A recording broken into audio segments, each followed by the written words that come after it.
Today's music legend that you should know is the incredible American tenor banjo virtuoso, Lou Calabrese.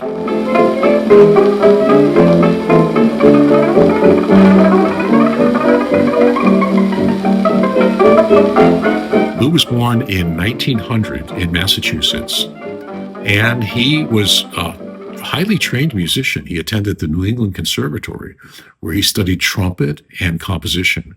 But he made a big splash in the 1920s in the vaudeville circuit, playing the tenor banjo.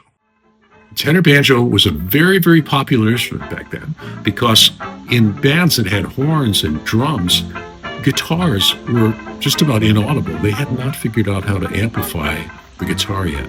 And the banjo, as anyone who's ever been around one knows, it's a loud instrument. And the tenor banjo, which is played with a pick and just has 4 strings, tuned like a viola, it's A, D, G, C from the top down. It's really loud. And when they strum it like and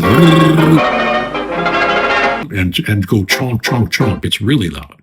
But Lou Calabrese was a totally different kind of tenor banjo player. He wasn't a chunk chunk player, although he could do that too. He was an amazing virtuoso. I'd go so far as to say that he was the first shredder. Until John McLaughlin came along in the late 1960s, I don't think anybody played faster on a picked string instrument than Lou Calabrese. There's just this one example of him. Thank God someone took a video of a band he was in 1928 called Walt, Roesner, and the Capitolians. This was really an all-star band, some very famous early white jazz musicians. But Lou Calabrese, he stands up, puts his banjo on his knee, and just tears into it.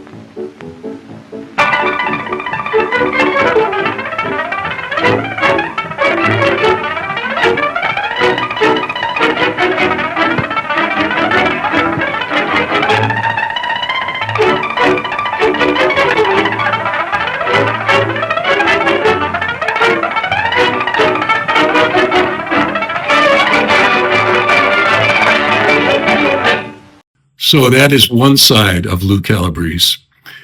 And the other side of him was, remember I said he studied the trumpet at New England Conservatory. And apparently he played a whole bunch of other instruments, saxophone and violin and tuba and piano, of course. But he ended up becoming a band leader, a big band leader on trumpet, and even had his own radio shows. And he shortened his name so it wouldn't sound quite as ethnic. He called himself Lou Breese. Breese, and you can find his stuff listed under that name as well. And he made a bunch of recordings, very, nice sort of dance band kind of stuff through the 1940s and 50s and even into the 1960s.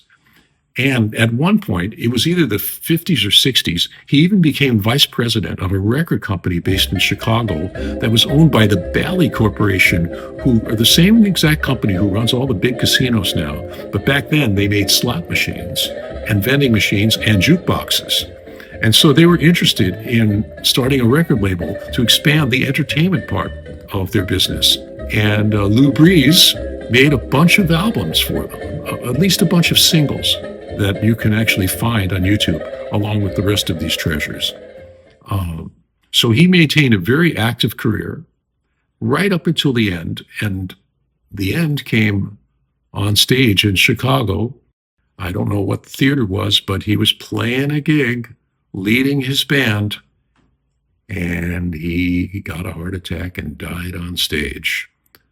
A real trooper, Lou Calabrese, but he left those amazing banjo solos behind that I don't think have ever been equaled by any tenor banjo player in the history of the instrument. So check it out, and hope you enjoy his music as much as I do.